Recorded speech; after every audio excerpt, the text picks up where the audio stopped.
බුද්ධං සරණං ගච්ඡාමි. සම්මා ආජීවය යහපත් දිවි පැවැත්මක් උදෙසා වෙළඳ සේවයෙන් සෑම පුන් පොහෝ දිනකම සම්මා ආජීවය.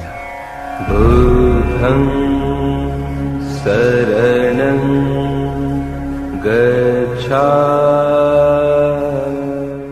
ආයුබෝවන් සැමට සීල සමාධි ප්‍රඥාදී ගුණධම් වැඩෙන උතුම් වප්පුර පසළොස්වක පොහොය දිනයක් ප්‍රාර්ථනා කරමින් අපි මේ සම්මා ආජීව වැඩසටහනයි ආරම්භ කරන්නේ. දැන් මේ සම්මා ආජීව වැඩසටහන අපි ඔබ වෙත ගෙන එන්නේ විශේෂ අවස්ථාවන් වලදී.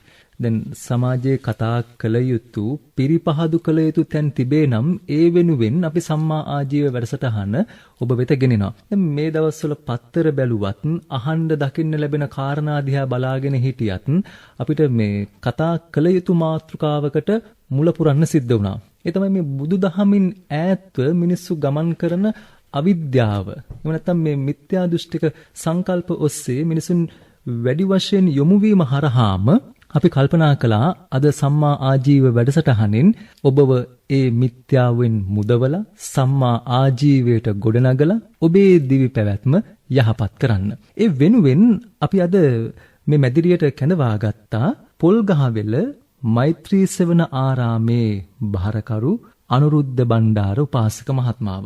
අනේ එතුමා බැලූ බැල්මෙන්ම මේ ආගම දහමෙන් නිරාමිස සුවයක් ලබලා මේ ධර්මයේ ඔස්සේ ගමන් කරමින් හිත පහදාගත්ත කෙනෙක් වගේ අපිට බැලූ බැල්මෙන්ම අවබෝධ වුණා. ඒ නිසාම මේ ධර්මානුකූල ජීවිතයක් ගත කරනකොට අපි අවිද්‍යාවෙන් ගැලවෙන්න නම් ඒ සඳහා එතුමා ගත්ත මාර්ගයත් මේ සාමාන්‍ය ජීවිතේදී ලබාගත් අත්දැකීමුත් අපිට හුඟක් උපකාරී වෙනවා. බොහෝම ගෞරවයෙන් අපි ඔබතුමාව පිළිගන්නවා අනුරුද්ධ බණ්ඩාර උපාසක මහත්මයා. ආයුබෝවන් ඔබතුමාට බොහොම පින්බර දවසක්. ආයුබෝවන්. තෙරුවන් සරණයි සම්පත් මහත්මයා. ඒ වගේම මේ වැඩසටහනට සම්බන්ධ වෙන සියලු දෙනාටම තෙරුවන් සරණ ප්‍රාර්ථනා කරමින් අපි වැඩසටහන ආරම්භ කරමු. අනුරුද්ධ මහත්මයා මේ අපි බෞද්ධයෙක් කියන්නේ කාටද කියන තැනින්ම පටන් ගමු. කාටද බෞද්ධයෙක් කියන්නේ? සම්පත් මහත්මයා අද බෞද්ධයෙක් කියලා කියන්නේ මගේ බුදුරජාණන් වහන්සේ දේශනා කළේ අනුදැන වදාලේ බුද්ධං සරණං ගච්ඡාමි ධම්මං සරණං ගච්ඡාමි සංඝං සරණං ගච්ඡාමි කියලා තෙරුවන් සරණ ගිය තැනැත්තා තමයි බෞද්ධයෙක් කියලා. සම්පත් මහත්තයා බුද්ධං සරණං ගච්ඡාමි කියලා කියන්නේ මොකද්ද? භාග්‍යවතුන් වහන්සේ ඔබ වහන්සේ මම සරණ යමි. එතකොට බුදුරජාණන් වහන්සේ සරණ කරගන්නවා කියලා කියන්නේ මොකද්ද? බුදුරජාණන් වහන්සේ ගමන්ගත් මාර්ගයේ අපි ගමන් කරනවා කියන එකයි. බුදුරජාණන් වහන්සේ ගමන්ගත් මාර්ගය මොකද්ද? බුදුරජාණන් වහන්සේ ගමන්ගත් මාර්ගය සසර දුකෙන් එතර වෙන මාර්ගය ආර්ය අෂ්ටාංගික මාර්ගය. එතකොට බුද්ධං සරණං ගච්ඡාමි කියන අය අද බුදුරජාණන් වහන්සේ ගමන්ගත් මාර්ගයේ ගමන් ගන්නවද කියන එක අපිට ප්‍රශ්නයක් තියෙනවා. ධම්මං සරණං ගච්ඡාමි කියලා කියන්නේ මොකද්ද? භාග්‍යවතුන් වහන්සේ තුමු බුදුරජාණන් වහන්සේ ඔබ වහන්සේ දේශනා කරපු ශ්‍රී සද්ධර්මයට අනුව අපගේ ජීවිත අපි හැඩගහ ගනිමු. ඒ ධර්ම මාර්ගය අපි ගමන් කරමු. ඒ ධර්මය අපි සරණ කොට ගනිමු, පිහිටකට ගතිමු. අපේ රටේ අද තෙරුවන් සරණ යනවා කියන ගොඩක් ඇත්තෝ ධම්මං සරණං ගච්ඡාමි කියන ඇත්තෝ මේ ධර්මයට අනුව ජීවිත හැඩගහ ගන්නවද කියන එක අපිට ලොකු ගැටලුවක් වෙලා තියෙනවා. සංඝං සරණං ගච්ඡාමි කියලා කියන්නේ බුදුරජාණන් වහන්සේ ඔබ වහන්සේගේ ආර්ය පුද්ගල මහා සංඝරත්නය මම සරණ යමි, පිහිට කොට ගතිමි කියන එකයි. එතකොට මට නම් අද බැලූ බැල්මට තෙරුවන් සරණ ගිය බෞද්ධයෝ කියලා කියන්නේ තෙරුවන් සරණ ගිය අය අපේ රටේ තෙරුවන් සරණ ගිය ඇත්තෝ මේ බෞද්ධ රටේ කී දෙනෙක් ඉන්නවද කියලා ලොකු ගැටලුවක් මතුවෙනවා. ඊළඟට මේ මාතෘකාවට ප්‍රවේශයක් ලබා ගන්න ඕන නිසාමයි මේ හිතුවක්කාර ප්‍රශ්නය අනුරුද්ධ මහත්මයා මම ඔබතුමාගෙන් අහන්නේ. දැන් බෞද්ධයෝ ඒ විදිහට තිසරණ සරණ ගියා නම් අපායගාමී වෙන්න බැහැනේ. ඒත් අපායගාමී වෙච්ච පිරිස අපිට අහන්න ලැබෙනවන්නේ. ඇයි එහෙම වෙන්නේ? ඒකට හේතුව තමයි සම්පත් මහත්තයා අපි බෞද්ධයෝ නමින් පෙනී හිටියට අපි බෞද්ධ නෙමෙයි. මහා සමය සූත්‍රයේ එක් දේවතාවුන් වහන්සේ නමක් බුදුරජාණන් වහන්සේ නම ගාවට ඇවිල්ලා කියනවා යේකේචි බුද්ධං සරණං ගතාසේ නතේ ගමිස්සanti අපායං. බුදු සරණ ගිය යම්කිසි කෙනෙක් වේද ඔහු සතර අපායට යන්නේ නැහැ, දුගතියට යන්නේ නැහැ කියලා කියනවා. එතකොට මට සම්පත් මහත්තයා පහුගිය කාලේ මේ අවුරුදු 5ක කාල සීමාව තුල දසදහස් ගාණක් මේ සිව්වන පිරිසම සතර අපායේ ඉඳලා මට හම්බෙලා තියෙනවා, විශේෂයෙන් പ്രേතාත්ම වල ඉඳලා. දැන් ඔබතුමාට හම්බුණා කියලා කියන්නේ කොහොමද? මොකද්ද ඒකට කියන උදාහරණය? මේ රටේ සතර දිබ්බාගෙම නොයේකුත් ලෙඩ හැදිලා අසනීප හැදිලා හොඳ කරන්න බැරි ඉසේ කැක්කුම් කොන්දේ කැක්කුම් ඒ වගේම නොයේකුත් ආකාරයේ මේ වගේ රෝග වලට භාජනය වෙච්ච විශාල පිරිසක් මගේ ආරාමයට එනවා මං හම්බෙන්න. ඉතින් මේ අතන්ට මේ අමනුෂ්‍යෝ වැහිලා ඒ කියන්නේ තමන්ගේ ඥාතීන් එතකොට තමන්ට ගොඩක් ආදරය කරපු ඇත්තෝ තමන්ට ගොඩක් සම්බන්ධ වෙලා හිටපු අය තමන්ට වෛර කරපු අය මේ අමනුෂ්‍ය ලෝකවල ඉඳලා මේ අතන්ට ආවේශ වෙනවා.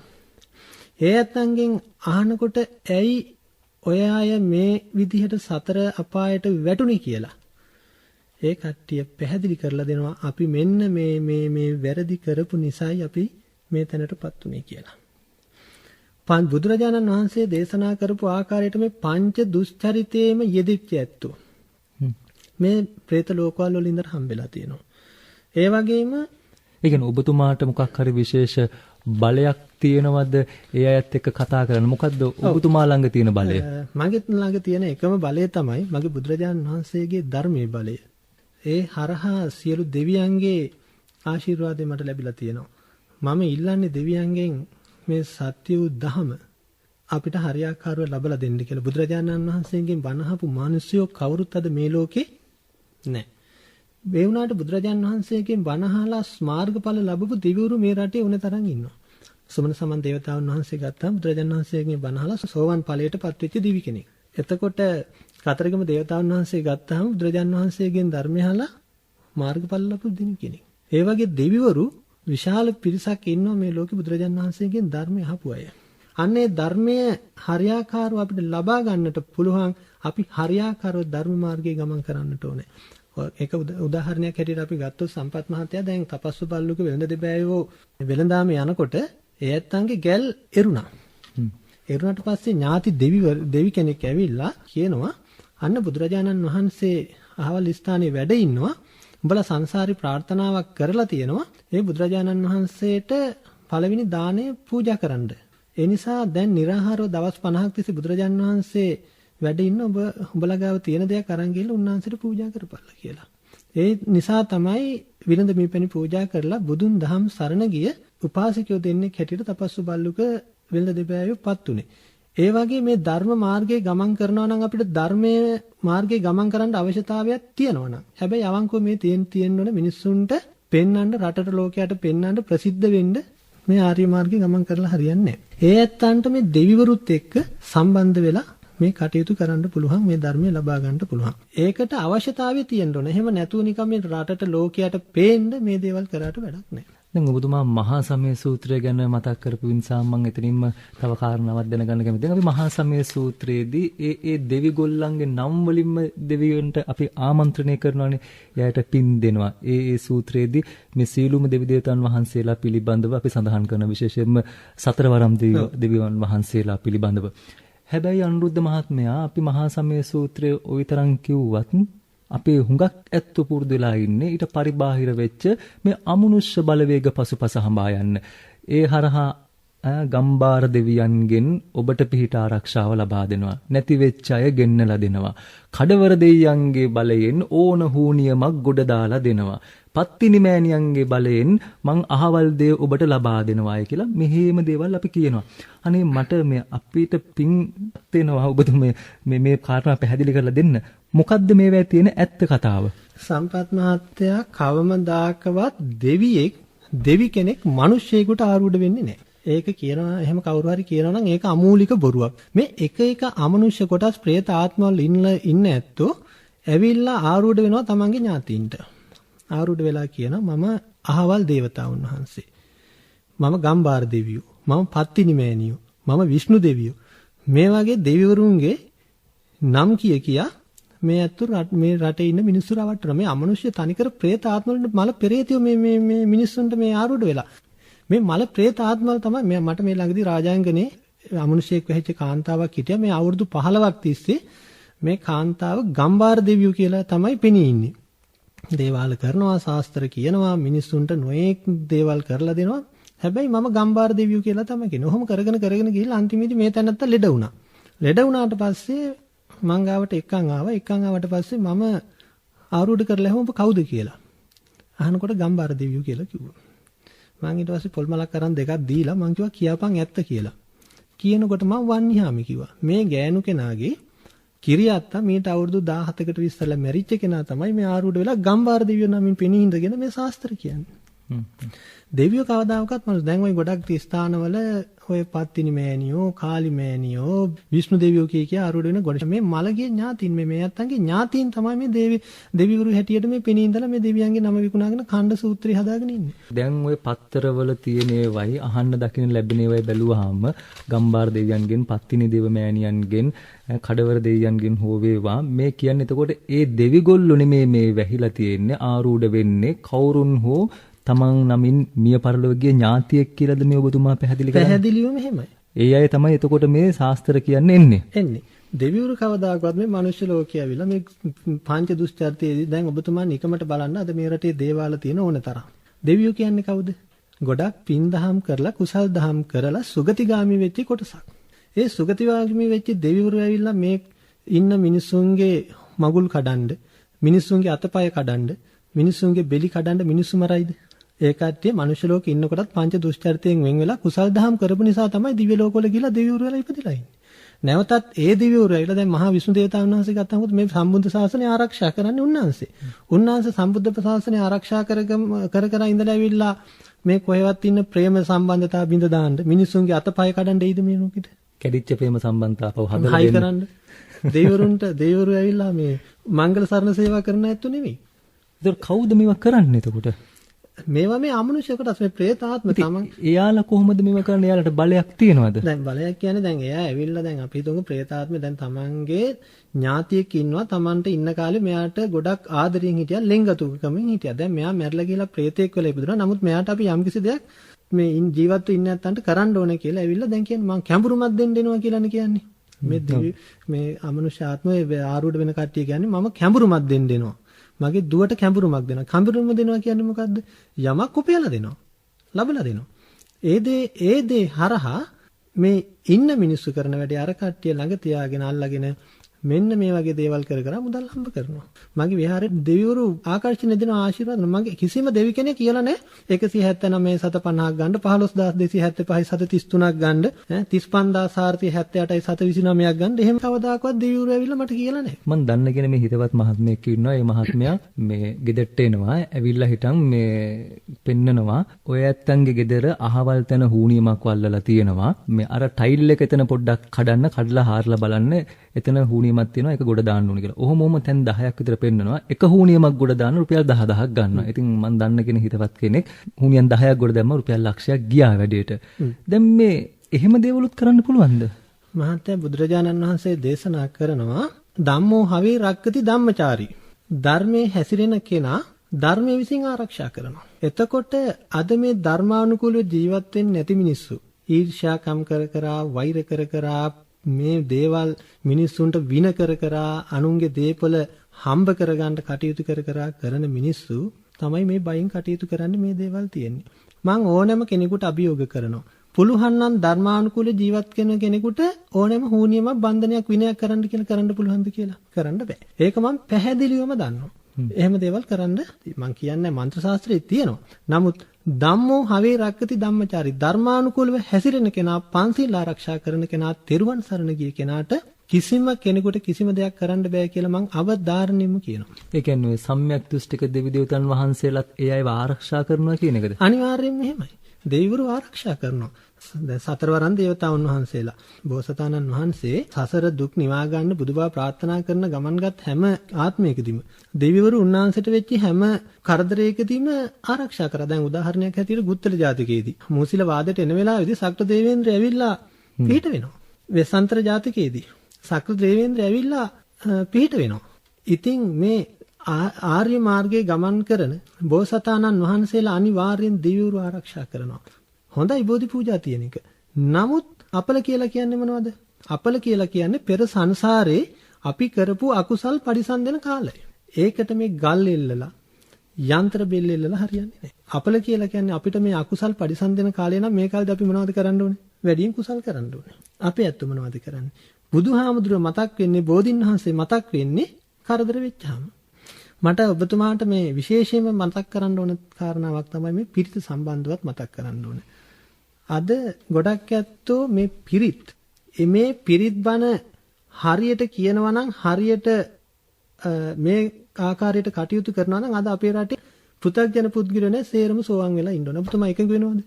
මේ බණ කියන හැටියට අපේ රටේ පිරිත් කියන හැටියට අද මේ රටේ ඉන්න මිනිස්සු සේරම සෝවාන් වෙලා ඉන්න ඕනේ. ඒක නේද එඩ්වඩ් ජයකොඩි මහත්මයා ගීතයකින්ත් අහන්නේ මේ බණ කියන රටක් බණ අහන රටකට මෙහෙම වුණේ ඇයි කියලා. බණ කිව්වට වැඩක් නැහැ. බණ මිනිස්සු ගාව සුණාත විතරයි ධාරේත චරාත ධම්ම දෙකම නැහැ මිනිස්සු ගාව.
දැන් ඔන්න බණ අහනවා අපි උපාසකම්මලා ගෙදරට වෙලා ඉඳගෙන දැන් රේඩියෝ එක ගාවට වෙලා ඉඳගෙන දැන් ඉතින් දෑත නල්ලේ තියලා බණ අහනවා.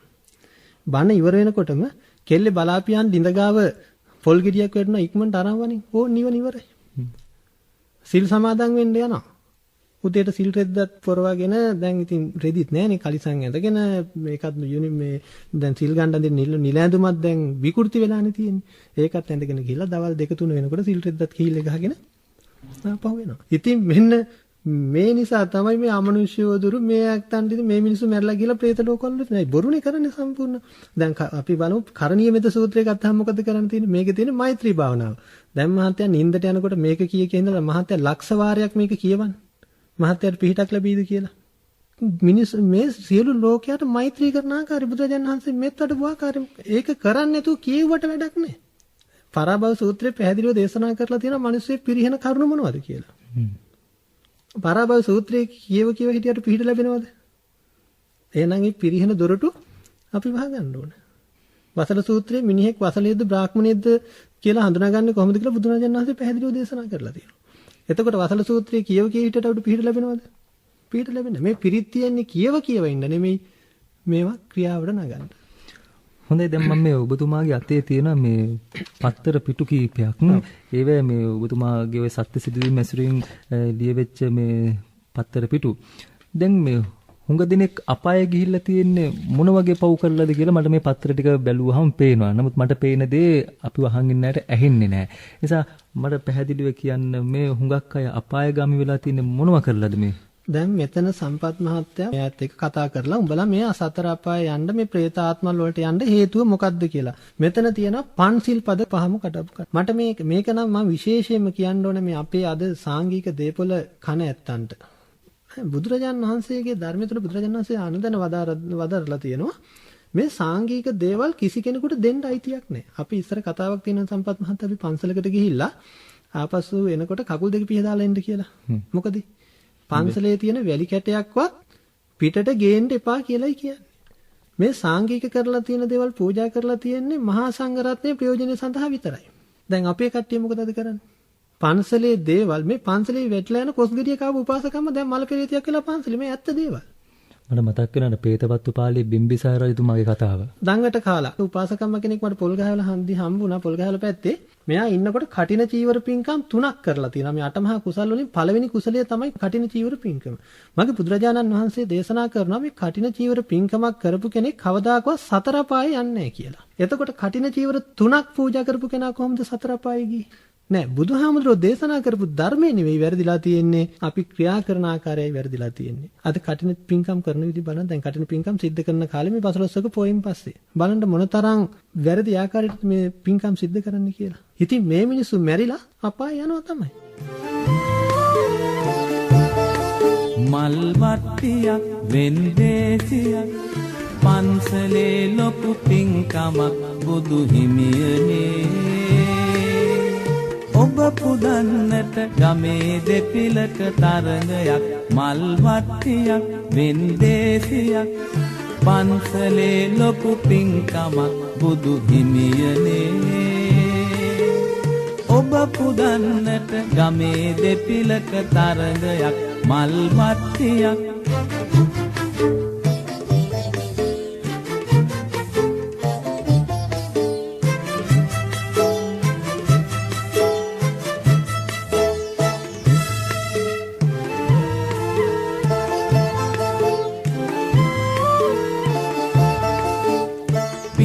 දහමට නూరు අතහිත දුකට පිහිටට නොහිති නෙත සිත තරඟයට වැද උනුන් සිත් පරදා මහන් තත්වය රකී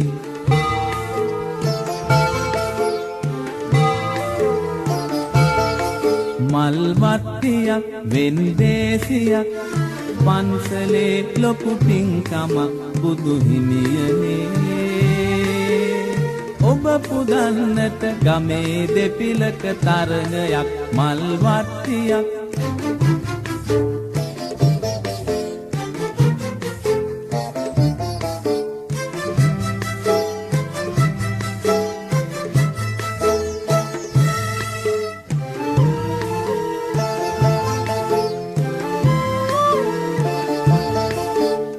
තරඟ ඇතිමුත් ලොවේ දස අත තරඟ කුමටද බුදුන් පිදුමට සතර රියනක තනිව සැතපෙනදා තරඟයද කෙලවරක් වේ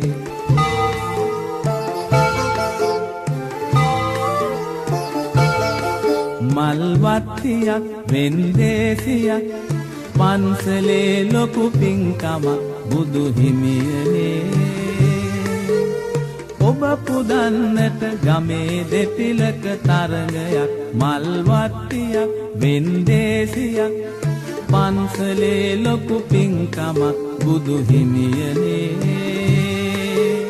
ඔබ පුදන්නට ගමේ දෙපිලක තරඟයක් මල් වට්ටියක් වෙන්දේසියක් මල් වට්ටියක් වෙන්දේසියක් මල් වට්ටියක් දැන් බලන්න ගෙදරක පින්කමක් කරනකොට දැන් ගමේ ඉන්න විශාල පිරිසකට මේ පින්කම කියනවා. ඉතින් මේ කට්ටිය බොහොම ශ්‍රද්ධාවෙන් කෙහෙල් ඇවරිය, කිරි හට්ටිය, එතකොට පළතුරු ටික, අයිස්ක්‍රීම් ටික, තවත් ව්‍යංජන ගෙදරට ගෙනල්ලා දෙනවා. දැන් ඔබතුමා අවංකවම බලන්න මේ පින්කම ඉවරුණාට පස්සේ දානේ අරපු කාමරේ ඇඳ යට තිබිලා කිරි හට්ටි කීයක් හම්බ වෙනවද පස්සේ? වෙන දෙයක් තියා ඕන එකක් කාපල්ලකෝ කමක් නැහැ. බුද්ධ පූජාවට බුදුහාමුදුරන්ට මේක පූජා කරපල්ලා. තෝරනවා ඉස්සරලා දැන් කෙහෙල් ගෙඩිය ගත්තාම කෙහෙල් ඇවරිය පොඩිම කෑල්ල තෝරනවා. මොකටද බුදුහාමුදුරන්ට පූජා කරන්නේ. කෙහෙල් ගෙඩිය ගත්තත් දෙකට භාගයක් පූජා කරනවා දැක්කා. පළතුරු කෑල්ල ගන්න ඇපල් කෑල්ල මේ සමහර වෙලාවලට මම මේ බුද්ධ පූජාව තියනකොට මම බය හිතනවා මේ ඇඟිල්ල කැපුන්නේ නැති ඇයි මේක මේ කපන්න ගියාම ඒ තරම් මේ අන්නාසි කෑල්ල කපපුවාම එහා පැත්ත බලන්න පුළුවන් මේකේ. ඇයි බුදුහාමුදුරුවෝ වළඳන්නේ නැන්නේ සම්පත් මහත්තයා? ඊට පස්සේ මේක අහක දාන එකනේ. අහක දාන එකනේ. ඉතින් මෙහෙම පින්කම් කරලා මිනිස්සු සතර අපායේ නොගිහින් හිටියද? හොඳ තැනකට ඔබතුමා ආවා. දැන් අපේ කතාවත් අවසන් කරන්න ඕන නිසාම හොඳයි. දැන් මේ പ്രേතාත්මවල ඉන්න අය මුදවා ගන්නත් අපිට මොකක් හරි වැඩක් තියෙන්න ඕනේ. දන් දෙනකොට වැරදි අවම කරගෙන දන් දෙන්නත් අපිට පුළුවන්කම තියෙන්න ඕනේ. අපි ඔය කියනවා නළුද මහත්මයා තුන්සිත පහදා දන් දෙන්න ඕන කියලා. දාණයට පෙර සිතයි, දාණය දෙන මොහොතේ ඇතිවන සිතයි, දාණය දුන්නාට පස්සේ ඇතිවන සිතයි. අපි හුඟක් වෙලාට කිලිටි කරගන්නේ මේ දාණය දුන්නාට පස්සේ ඇතිවන සිතනේ. අනේ අප්පුච්චියේ මෙච්චර වියදමක් ගියානේ මේ වැඩේට කියලා. දැන් සම්පත් මහත්තයා දැන් අපි දානයක් දෙන්න ලෑස්ති කරගන්නවා. දැන් අපි හිතමුකෝ දැන් ලබන මාසේ අපි මේ දානෙ දෙන්න ලෑස්ති කරගත්තාට පස්සේ දැන් ඉඳන් ඉතින් ගෙදර සුද්ධ කරගන්නවා. ගෙවල් දොරවල් අතුපතු ගාලා, තින්ත ගාලා, රටේ ඉන්න මිනිස්සුන්ටත් කියලා, නෑදෑයින්ටත් කියලා ඔන්න මේ දානෙට අපි සූදානම් වෙනවා. මේක තමයි පළවෙනි සිත පහදා ගැනීම.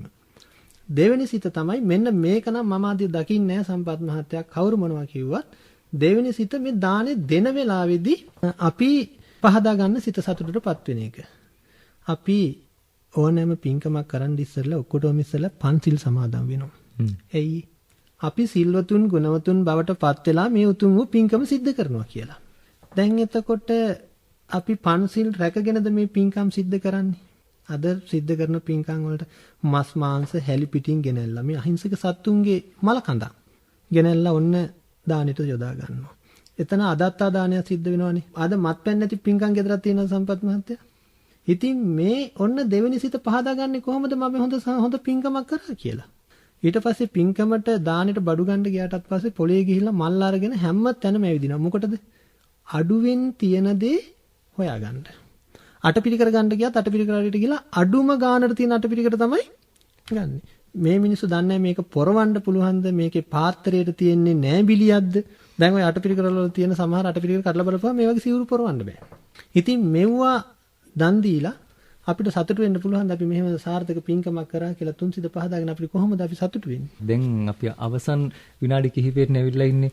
දැන් ඉතින් අපි මේ අපේ නමින් මිය පරලෝකීය ඔය ඥාතීන්නේ අපායගාමී වෙලා තින්නේ. අනේ අපි දැනුවත් හෝ නොදැනුවත් අපේ પરම්පරාව නමින් මිය පරලෝකීය ඥාතීන් තවමත් අපෙන් පින් බලාපොරොත්තු නැත්තු වෙන්න ඕනේ.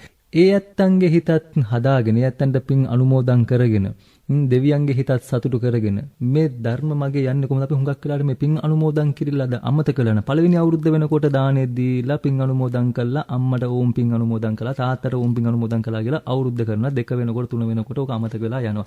ඒ ඇත්තන් මේ සසර ගමනින් මුදවා ගන්න මේක කොහොමද ඉස්සරහට කරන්නේ? පත් මහත්තයා මේකට ලොකු වැඩ කරන්න අවශ්‍ය නැහැ. දැන් බලන්න එක ආත්මයක අපේ සරියුත් මහරහතන් වහන්සේ පිණ්ඩපාතේ වඩිනකොට තමන්ගේ ආත්ම 5කට ඉස්සරලා අම්මා ප්‍රේතියක් වෙලා ඉපදිලා මගදී හම්බ වෙනවා. සරියුත් මහරහතන් වහන්සේ අහනවා ප්‍රේතිය නුඹ කවුද?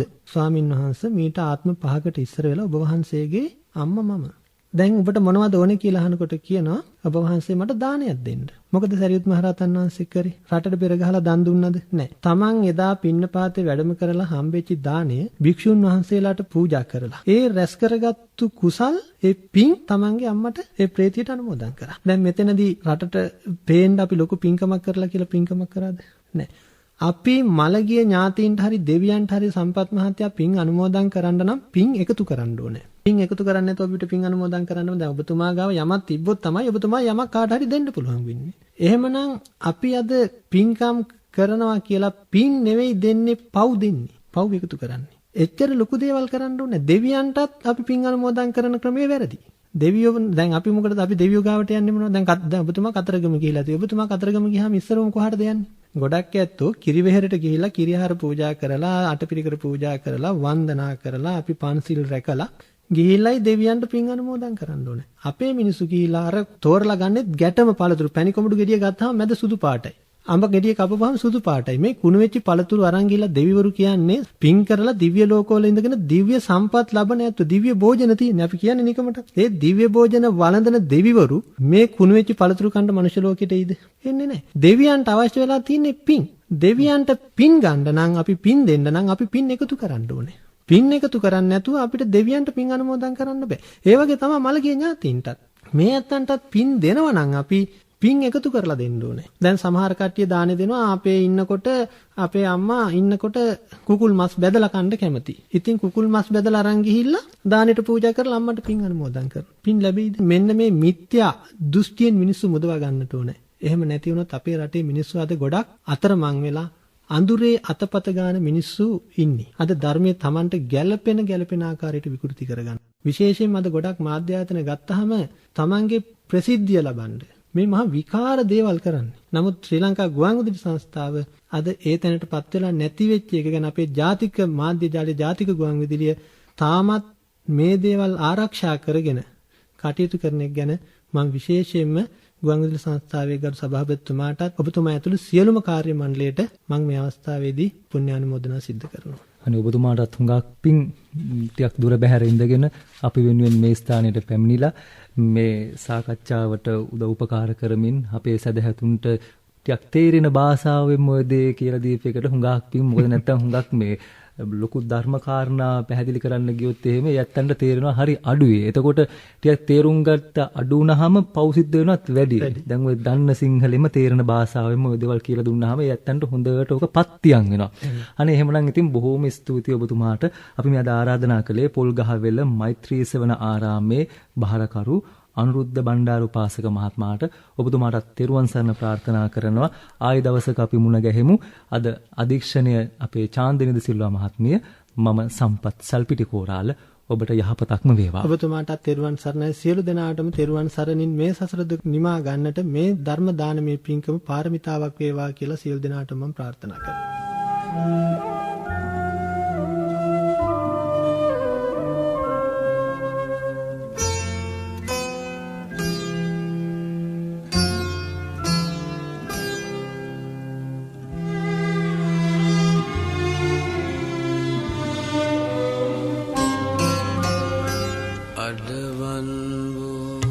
දෙනකින් ගලනා මෙත් මුදිතා කරුණා ධාරා අඩවන් වූ දෙනකින් ගලනා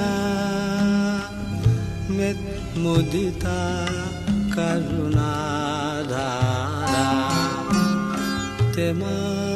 තෙමා අද ගලා යන ලෞතුරු ගුණ මහිමේ තෙමා අද ගලා යන ලෞතුරු ගුණ මහිමේ මහමෙවුනා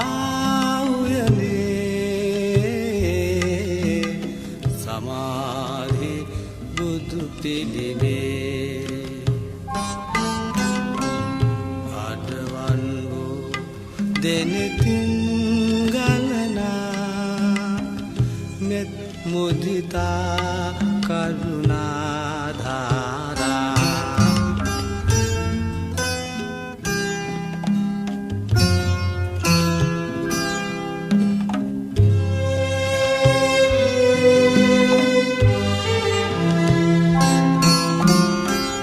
පිරිතිරි යන මහවතුරක් සේ ගලා හැලෙන සිහිලල් ගඟුලක් සේ